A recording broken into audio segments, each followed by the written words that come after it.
Good morning બાળકો.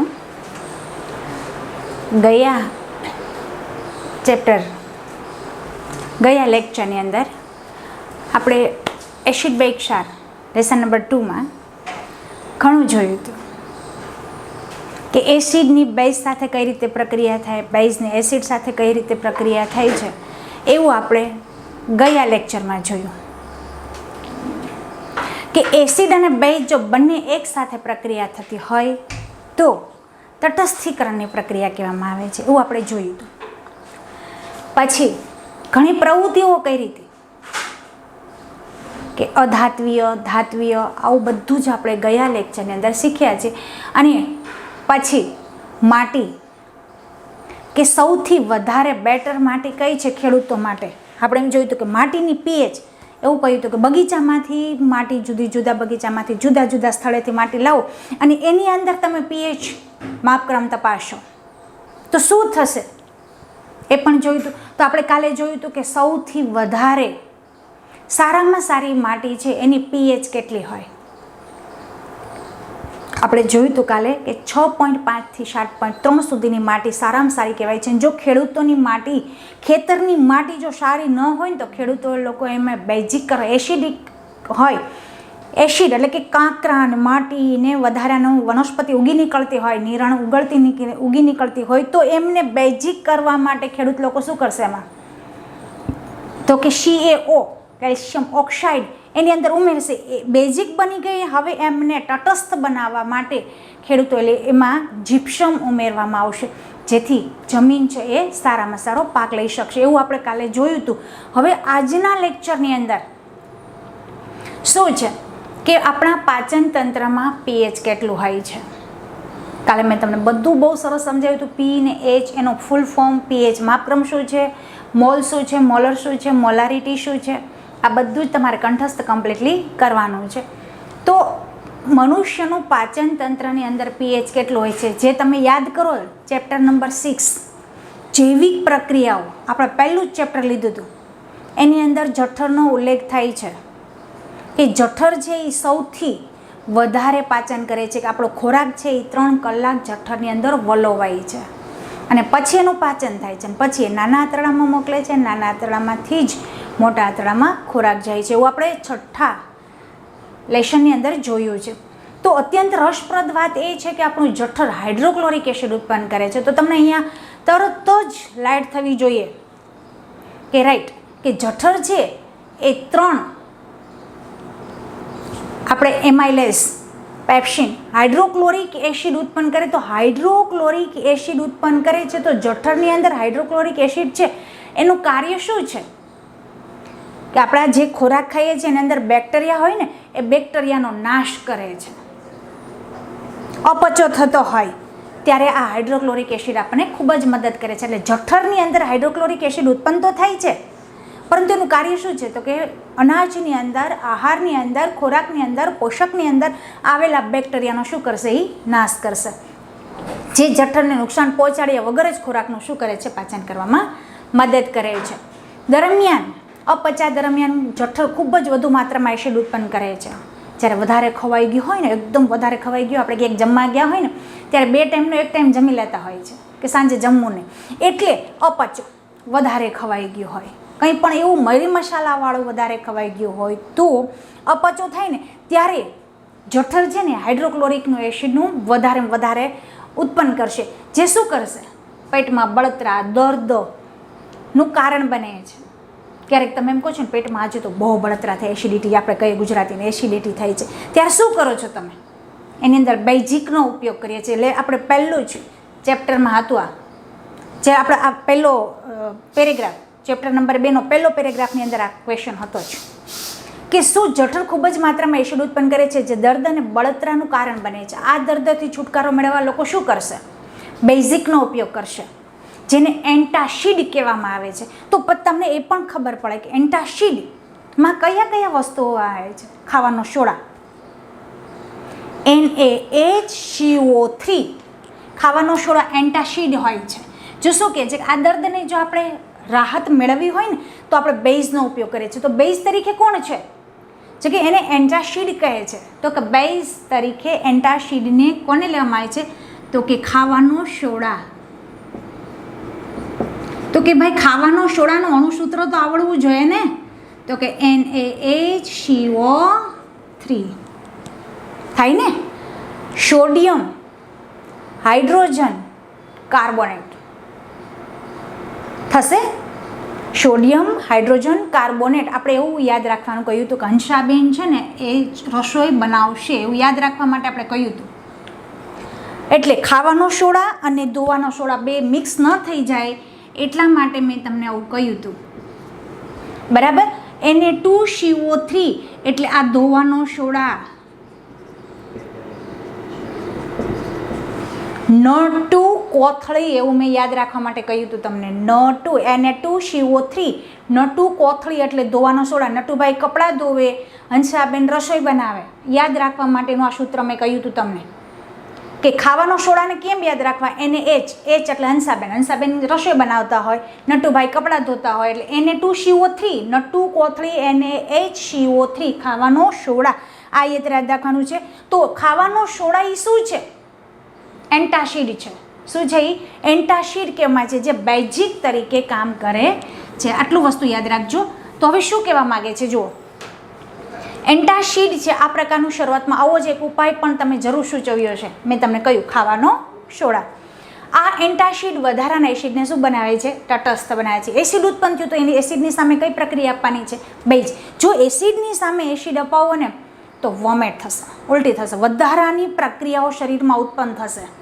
એટલે આપણે જ હંમેશા સમજો લો કે એસિડિટી થતી હોય ને તો લીંબુ શરબત ના પીવે, લીંબુ શરબત પીવે તો વોમેટ થાય, સામેથી આપણને પ્રક્રિયાઓ થશે.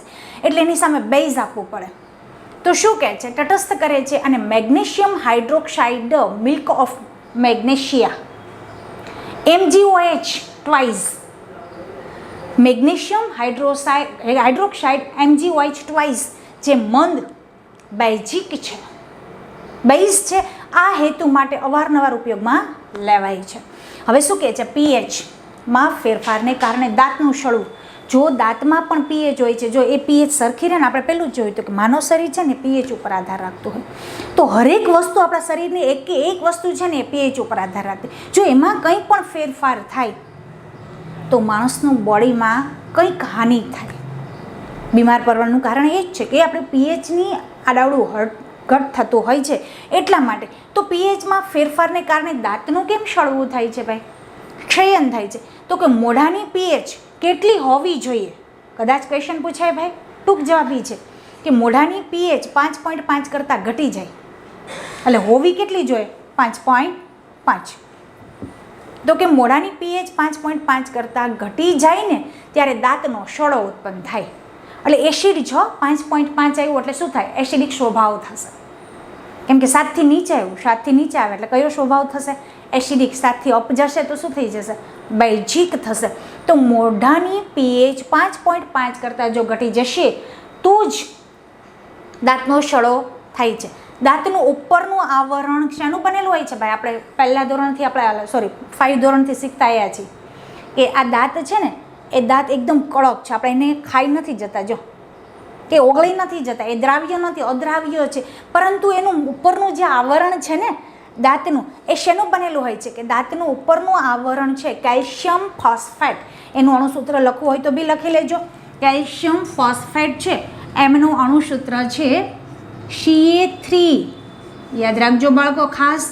PO4 અને ટ્વાઇઝ. આ રીતે calcium phosphate Ca3PO4 twice calcium ફોસ્ફેટનું અણુસૂત્ર છે કે જે દાંતના ઉપરનું કવર બનેલું હોય છે, જે શરીરનો સખત ભાગ છે, સૌથી સખત ભાગ. દાંત કાપી નાખે સારા. તો દાંત છે એ શરીરનો સૌથી કડક ભાગ છે, કેમ કે એનું દાંતનું જે ઉપરનું કવર છે ને એ કેલ્શિયમ ફોસ્ફેટનું બનેલું છે. કેલ્શિયમ ફોસ્ફેટ Ca3PO4 ટ્વાઇસ એનું અણુસૂત્ર છે, જે પાણીમાં દ્રાવ્ય થતો નથી, પાણીમાં ઓગળી નથી જતો. દાંત છે એ પાણીમાં ઓગળી જાય છે નહીં, પરંતુ મોઢાની અંદર પીએચ 5.5 કરતાં જો ઘટી જાય ને તો એનું ક્ષયન થાય છે. એટલે 5.5 કરતાં જો દાંતનું ક્ષયન, દાંતની પીએચ ઘટવા માંડે ને તો તો દાંત ઓગળવા માંડે. ઓગળવા માંડે સર કેવી રીતે? આમ પાણીમાં આપણે સાબુ નાખીને ઓગળી જાય એવી રીતે ઓગળે નહીં, એનો ક્ષાર થતો જાય છે, એટલે એનું ક્ષયન થાય છે, દુખાવો થાય છે. મોઢામાં હાજર બેક્ટેરિયા જમ્યા પછી મોઢામાં બાકી રહેલા ખોરાકના કણો અને શર્કરાના વિઘટન દ્વારા એસિડ ઉત્પન્ન કરે છે. એટલે જ તમને વારંવાર ક્વેશ્ચન કરે છે કે ભાઈ જમીને તમારે કોગળા કરવા જોઈએ. આપણે જમીને એમના સીધા ઊભા થઈ જતા હોય, પાણી વાત તો રહી, જમીન સીધા ઊભા થઈને નીકળી જતા હોય છે. પરંતુ આમાં શું કહે છે, વિજ્ઞાન શું કહે છે કે જમીને હંમેશા પાણી ન પીવો તો ચાલશે, પરંતુ કોગળા તો કરવા જોઈએ. એટલે કોગળા કરવાનો અર્થ શું થયો કે એ દાંતની અંદર જો આપણે અનાજ ખાધો હોય ને એના કણો દાંતની અંદર ખૂણામાં ક્યાંક પણ બેસી ગયા હોય તો એ નીકળી જાય. કોગળા કરશો એટલે નીકળી જાય. જો એ કણ એમનામ પડ્યો રહે ને તો એ દાંતનો સડો ક્ષયન ઉત્પન્ન કરે છે, એસિડ ઉત્પન્ન કરે છે. ખોરાક ખાધા પછી દાંત સાફ કરવા તેને અટકાવવાનો ઉત્તમ માર્ગ છે દાંત ચોખ્ખા કરવા માટે વપરાતી ટૂથપેસ્ટ કે સામાન્ય રીતે બેઝિક હોય છે, જે વધારાના એસિડને શું કરે છે, તટસ્થ. આપણે શું કામ ટૂથપેસ્ટ કરીએ છીએ? દાંતને ચોખ્ખા રાખવા માટે. દાંતની અંદર જે તિરાડ છે એમને અંદર કણો બેસી ગયા હોય ને એ કણોને ચોખ્ખા કણોને કાઢવા માટે આપણે ટૂથપેસ્ટ કરીએ છીએ. એટલે બધા કણો નીકળી જશે તો એસિડ ઉત્પન્ન થશે નહીં. એસિડ ન ઉત્પન્ન થાય તો દાંતનું શ્રયન થશે નહીં. એટલે શું કહે છે, તટસ્થ કરી શકે છે અને દાંતનો સડોને અટકાવી શકે છે. હવે પ્રાણીઓ અને વનસ્પતિઓ દ્વારા થતા રાસાયણિક યુદ્ધથી આત્મસંરક્ષણ. જો શું કહે, બહુ સરસ છે કે પ્રાણીઓ અને વનસ્પતિ. અત્યાર સુધી તો આપણે મનુષ્યનું જોયું હતું, હવે શું આવશે?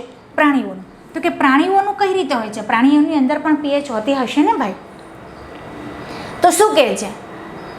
હા, પ્રાણીઓ અને વનસ્પતિ દ્વારા થતા રાસાયણિક યુદ્ધથી આત્મસંરક્ષણ.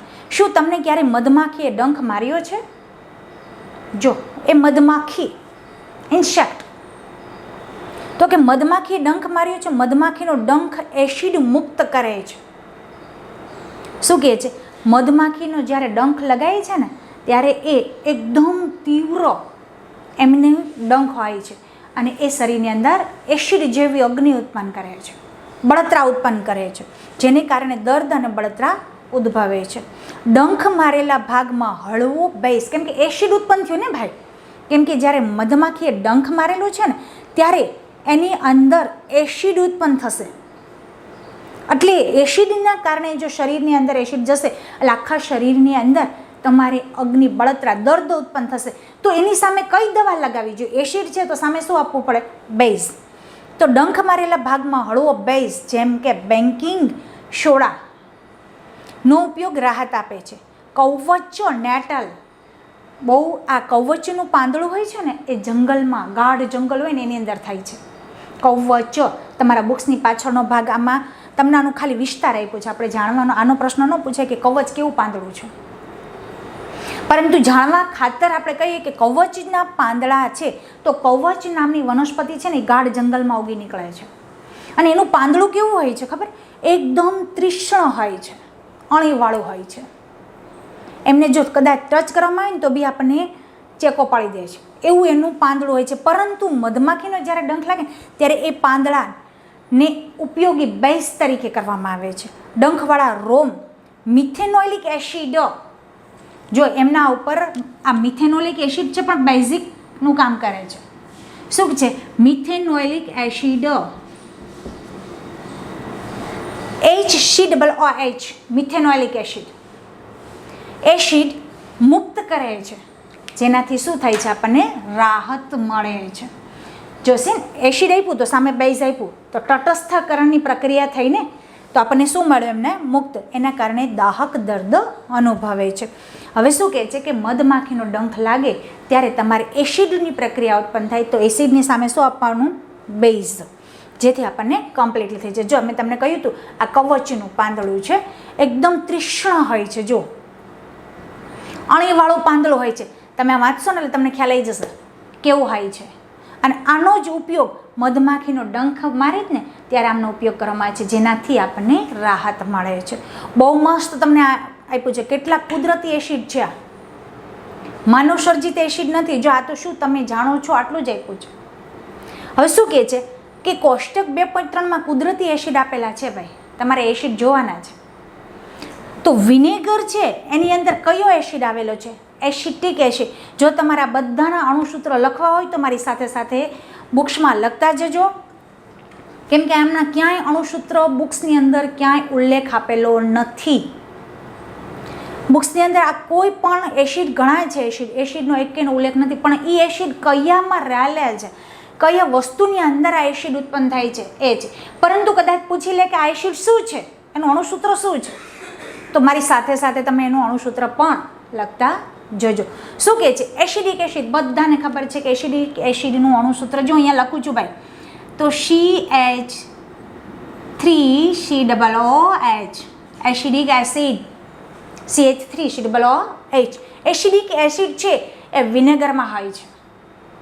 પછી સંતરું તમે બધા ખાવ જ છો, એ સંતરાની અંદર કયું એસિડ હોય છે? તો કેમ કે આ બધી ખટાશવાળી વસ્તુ છે. જો આંબલી, ટમેટું, ખાટું દૂધ એટલે મીન્સ દહીં, લીંબુ, કીડીનો ડંખ એસિડ ઉત્પન્ન કરે છે, આપણે હમણાં જ જોયું, અને કવચનો ડંખ પણ એસિડ ઉત્પન્ન કરે છે, હમણાં જ આપણે ગરમ ગરમ આ બંને જોઈએ. તો આ બધા એસિડ ઉત્પન્ન કરે છે, પણ એસિડનું અણુસૂત્ર તો જોઈએ છે ને આપણે.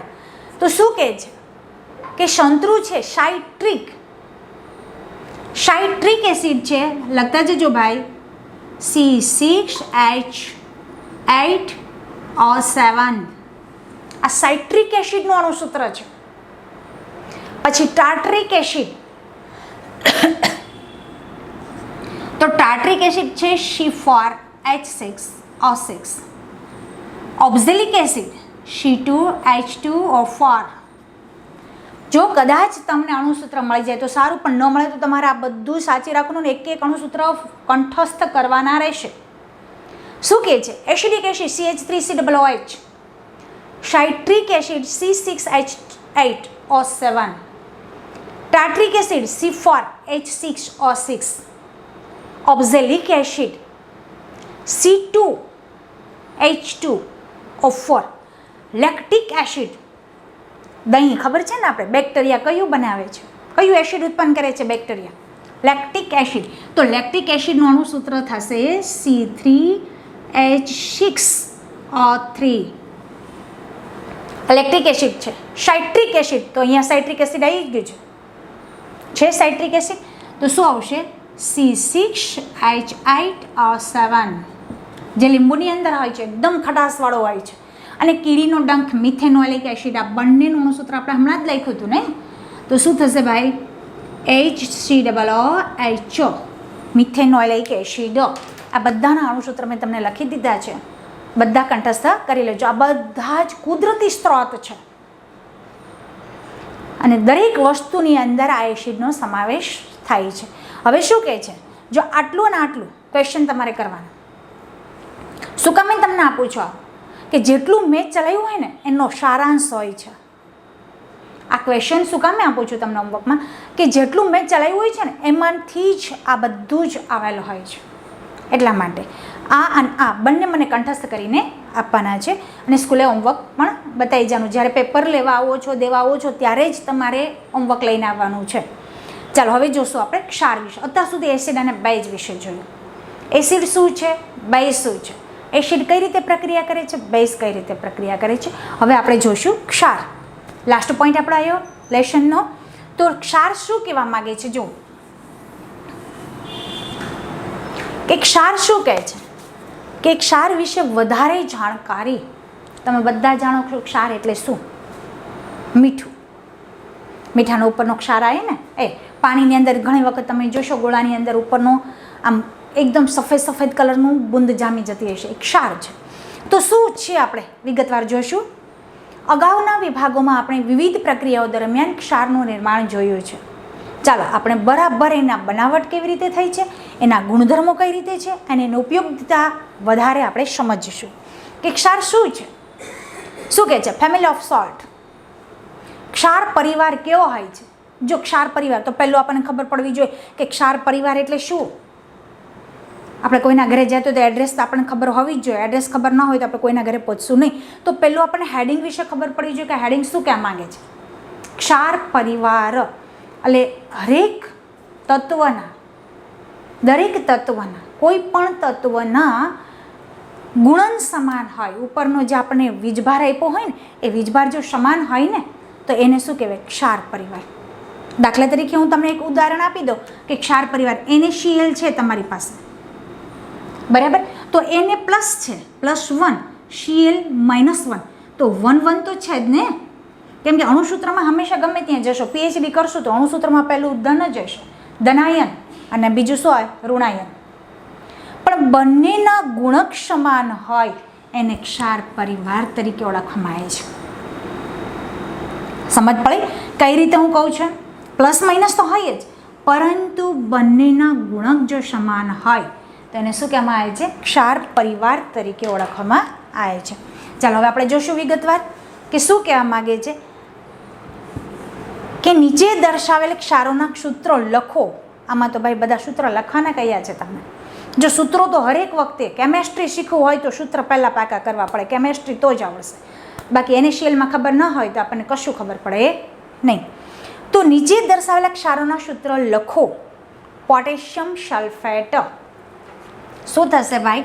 પોટેશિયમ એટલે સીધું તમને ખ્યાલ આવી જાય કે K2 sulphate SO4, potassium sulphate, sodium sulphate Na2SO4 છે, sodium sulphate, calcium sulphate CaSO4, પછી મેગ્નેશિયમ સલ્ફેટ MgSO4, પછી કોપર સલ્ફેટ CuSO4, પછી શું છે? સોડિયમ ક્લોરાઇડ NaCl, અને સોડિયમ નાઇટ્રેટ Na, નાઇટ્રેટ છે ને NO3, નાનો 3, sodium nitrate, sodium carbonate Na2CO3, નટુ કોથળી, અને એમોનિયમ ક્લોરાઇડ NH4Cl. આ બધાના અણુસૂત્ર મેં તમને અહીંયા લખી દીધા છે કે potassium sulphate K2SO4, sodium sulphate Na2SO4, calcium sulphate CaSO4, magnesium sulphate MgSO4, copper sulphate CuSO4, sodium chloride NaCl, sodium nitrate નાનો 3 NaNO3, પછી શું કહે છે? સોડિયમ કાર્બોનેટ Na2CO3, નટુ કોથળી, અને એમોનિયમ ક્લોરાઇડ NH4Cl. આ બધાના અણુસૂત્ર લખી દીધા. પછી શું કરવાનું? ખાલી લખવાનું પ્રવૃત્તિ કયું છે આપણે લખીને એને દર્શાવી દીધા. હવે શું કહેવા માગે છે આગળ જોઈએ આપણે કે એવા એસિડ કે બેઝની ઓળખ કરો. હવે આમાં બંને હતા, એસિડ હતા અને બેઝ હતા, બરાબર. એવી ઓળખો કે જેમાંથી ઉપયુક્ત ક્ષાર પ્રાપ્ત થાય છે. બંનેને જુદા કરવાના, એસિડ કોણ છે ને બેઝ કોણ છે, આપણે એવી રીતે એની ઓળખ કરવાની છે. તો આપણે એની ઓળખ આપણે શીખી ગયા છે કે હાઇડ્રોક્સાઇડ જેની પાછળ હોય એ બેઝિક જ હોય. એસિડ આપણે જોયું હતું કે એ બંને તમે જુદા કરી શકો છો. કઈ રીતે? તો કે એક સમાન, જો મેં તમને કર્યું હતું કે ક્ષાર પરિવાર કોને કહેવામાં આવે છે, તો અહીંયા તમને બહુ સરસ આપ્યું છે. જો છે ક્ષાર પરિવાર કોને કહેવામાં આવે છે, તો એક સમાન ધન અને ઋણ મૂલકો ધરાવતા હોય. એક સમાન ધન અને ઋણ એ તો હોય જ, પરંતુ મૂલકો સમાન હોવા જોઈએ. તો એને શું કહેવાય? ક્ષારના એક જ પરિવારના કહેવામાં આવે છે. અને જેમ કે NaCl, જો મેં હમણાં તમને ઉદાહરણ પણ આપ્યું તો NaClનું, NaCl Na2SO4 થશે. આમાં Na2SO4, Na2CO3 કાકો 3, Na2CO3 એ પણ લખી શકશો. સોડિયમ ક્ષાર પરિવારના છે, આ સોડિયમ ક્ષાર પરિવારના છે, અને આ ક્લોરિન પરિવારના છે. એવી જ રીતે NaCl બંનેની અંદર આવશે, કેમ કે આમાં સોડિયમ આવે છે અને ક્લોરિન આવે છે, તો આમાંય સોડિયમ અને ક્લોરિન બંને આવે છે. KCl એ ક્લોરાઇડ ક્ષારના પરિવારના છે. આ પ્રવૃત્તિ આપેલા ક્ષારોમાં કેટલા પરિવારની ઓળખ કરી શકો છો? તો આપણે વધારે એક કરશું પાછા. તો આમાં શું કરશો? જે આપણે Na2CO3 મૂકી દેશું, રાઈટ. પછી આમાં શું છે? HCl મૂકી દેશું, થઈ જશે. તો તમારે આ પરિવાર કયું થશે? ક્લોરાઇડ પરિવાર થશે, અને આ સોડિયમના પરિવારના ક્ષારો એસિડ બની જશે. હવે ક્ષારની pH શું છે? pH ઓફ સોલ્ટ્સ બહુ સરસ આપ્યું છે કે નીચે દર્શાવેલા ક્ષારના નમૂના એકત્રિત કરો. હવે આ બધા જ તમને તત્વો આપ્યા છે, એ તત્વના તમારે નમૂના એકઠા કરવાના છે ભાઈ. કે sodium chloride NaCl. Potassium nitrate, potassium nitrate KNO3. Aluminium chloride, અહીંયા તમારે એમોનિયમ ક્લોરાઇડ લખવાનું છે, અહીંયા એલ્યુમિનિયમ નહીં આવે, એમોનિયમ આવશે. અહીંયા શું આવશે? એમોનિયમ. Aluminium chloride Al2Cl. પરંતુ એ નથી આવતું આપણે, એટલે કયો ક્લોરાઇડ આવશે? આપણે એમોનિયમ ક્લોરાઇડ એ તત્વ આવશે, એમોનિયમ NH4Cl.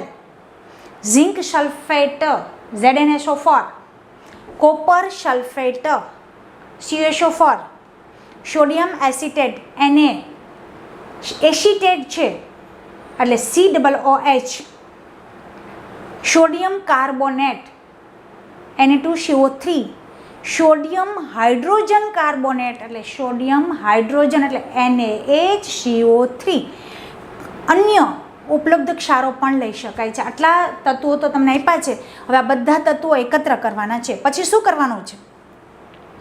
તો કે પાણીમાં તેમની દ્રાવ્યતા ચકાસો. માત્ર નિશ્ચિંત પાણીનો ઉપયોગ કરો. એક ખાસ કહી દઉં છું તમને કે જો આ બધા તત્વો લીધા છે અને એની દ્રાવ્યતા ચકાસવાની હોય, એમાં નિશ્ચિંત પાણીનો જો ઉપયોગ કરવામાં આવે તો બધા જ તત્વો છે એ દ્રાવ્ય બનશે. પ્રશ્ન મળી ગયો આપણને કે બધા તત્વો કેવા મળશે?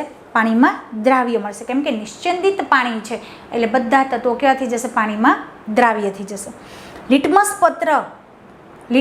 પર આ દ્રાવણોની અસર તપાસો અને પીએચ પેપરના ઉપયોગથી પીએચ શોધો. હવે તમારે પટ્ટી હોય તો તમે, અને આ બધા તત્વો તમારી પાસે હોવા જોઈએ, અને પીએચ પટ્ટી હોય તો તમે આ બધા દ્રાવણો ચકાસી શકો છો. હવે કયા ક્ષાર એસિડિક, બેઝિક કે તટસ્થ છે? આ બધાની અંદર તમારે જોવાનું છે આમાં કયો એસિડ છે, કયો બેઝ છે, કયો તટસ્થ છે જોવાનું છે. અને ક્ષાર બનાવવા માટે ઉપયોગમાં લેવાતા એસિડ કે બેઝની ઓળખ કરો અને તમારા કોષ્ટક 2.4ની અંદર લખો. જો આ કોષ્ટકની અંદર તમારે કરવાનું છે. આપણે થોડું જોઈએ, 1-2 નમૂના હું તમને આપી દઉં છું, બરાબર? કે કેમ કે અમને ખ્યાલ હોય કે આ નમૂનો આ જ રીતે તટસ્થ છે, પરંતુ આની ઓળખ સાચી ક્યારે થઈ શકે? તમારી અંદર પીએચ પટ્ટી હોય અને આ બધા દ્રાવણો હોય તો જ તમે એની ઓળખ કરી શકશો. જેમ આપણે આગળનો કોષ્ટક કર્યો હતો, ખ્યાલ છે ને? એમનો પીએચનો રંગ કેવો હોય તો એ અંદાજિત જ રંગ લખવો પડશે આપણને, કેમ કે આપણી પાસે અત્યારે પીએચ કે દ્રાવણ છે નહીં. આ બધું તમારે લેબની અંદર કરવું પડશે. જો તમારી પાસે બધા દ્રાવણ હોય અને પીએચ પટ્ટી હોય તો તમે એની અંદર ક્ષાર અને પીએચ માપી શકશો. એના ઉપરથી જ તમને ઉપયોગમાં લીધેલ એસિડ અને ઉપયોગમાં લીધેલ બેઝ ખબર પડશે. પરંતુ આપણે એકાદું કરશું. હવે પહેલું છે કે સોડિયમ ક્લોરાઇડ. તો અહીં લખી નાખવાનું તમારે સોડિયમ ક્લોરાઇડ. હવે એની પીએચ લખવાની છે ભાઈ. તો સોડિયમ ક્લોરાઇડ છે ને એ ક્ષાર છે. જો કદાચ તમને આગળ પણ મેં કહ્યું હતું ને અત્યારે પણ કહું છું કે મીઠું છે એ ક્ષાર છે. તો એની પીએચ ક્ષાર હોય એટલે એની પીએચ કેટલી હોય? મેં તમને માપક્રમ સમજાવ્યું હતું, ખબર? 0 થી 7, 7 થી 14. તો ક્ષાર એટલે તટસ્થ, એસિડમાં ન હોય, બેઝમાં ન હોય. 7 એટલે ક્ષાર, તટસ્થ. તો પીએચ કેટલી આવે ભાઈ એની? 7. કેટલી આવશે? 7. તો એટલે તટસ્થ પણ કહી શકો. પીએચ તટસ્થ અહીંયા લખી નાખાય કાઉન્સમાં, તટસ્થ 7 છે એટલે તટસ્થ આવશે ભાઈ. ઉપયોગમાં લીધેલ એસિડ અને ઉપયોગમાં લીધેલ બેઝ. હવે એસિડ લીધેલું છે તો એસિડમાં HCl આવશે, આની અંદર HCl, અને બેઝ કયો આવશે? NaOH. આ રીતે. કેમ કે ખાસ ધ્યાન રાખજો, મેં શું કામ કહ્યું? H હાઇડ્રોજન છે એસિડિક ધરાવે છે, OH છે એ શું ધરાવે છે? બેઝિકતા ધરાવે છે. એટલે આમને જ NaCl આવી ગયું. H શું છે? એસિડિક છે. OH શું છે? બેઝિકતા ધરાવે છે. એટલે બંનેનું ડિવાઈડ કરી નાખ્યું. તમારે હરેક સૂત્રનું આ રીતે કરી નાખવાનું છે કે HCl એટલે એસિડ લીધેલું છે, આની અંદર બેઝ તરીકે શું લીધું છે? OH એટલે સોડિયમ હાઇડ્રોક્સાઇડ. રેડી? આ રીતે તમારે કમ્પ્લીટલી કરવાનું છે. અને હવે આવશે, જો તમને એમ બી થોડું કહી દઉં છું કે પોટેશિયમ નાઇટ્રેટ પણ તટસ્થ છે. Zinc sulphate, copper sulphate, sodium acetate આ ત્રણેય છે એ શું થશે? તો કે એ એસિડિક થશે અને આ બધા શું થશે બેઝિક. એટલે તમે અહીં લખી શકશો સેવન. ત્યાં સુધી હું તમને કહી દઉં છું કે સેવન, આ સેવન, બીજું સેવન આવી, પછી 7 અને પાછું ગ્રેટર ધેન 7 આટલી રીતે તમને પીએચ ખબર પડી જાય. કેમ કે તમારી પાસે પીએચ પટ્ટી નથી એટલે મેં લખી દીધું. આ બંને તો તમને ખ્યાલ આવી જશે. ચાલો હવે આપણે જોઈશું આગળ કે પ્રબળ એસિડ અને પ્રબળ બેઝના ક્ષાર પીએચનું 7 મૂલ્ય ધરાવતા તટસ્થ ક્ષાર હોય છે. કયા આપણે લીધા? Sodium chloride. પહેલી જ લીટી આપણને શું કહેવા માગે છે કે જે પ્રબળ એસિડ અને પ્રબળ બેઝ ક્ષાર જો પીએચ ધરાવતું હોય તો એ શું હોય? તટસ્થ. તો કોણ પીએચ 7 ધરાવે છે? સોડિયમ ક્લોરાઇડ અને પોટેશિયમ નાઇટ્રાઇટ. આ બંને શું ધરાવે છે? તટસ્થ ધરાવે છે. એટલે 7 ક્ષાર હોય છે. જ્યારે બીજી તરફ પ્રબળ એસિડ અને પ્રબળ બેઝ ક્ષાર પીએચ 7થી ઓછું હોય એટલે કયો સ્વભાવ ધરાવતું હોય ભાઈ? એસિડ. આપણે શીખી ગયા છે એસિડ ક્ષાર ધરાવતું હોય. અને પ્રબળ બેઝ એટલે નિર્બળ એસિડના 7થી વધુ હોય તો બેઝિક સ્વભાવ ધરાવતું હોય છે. હવે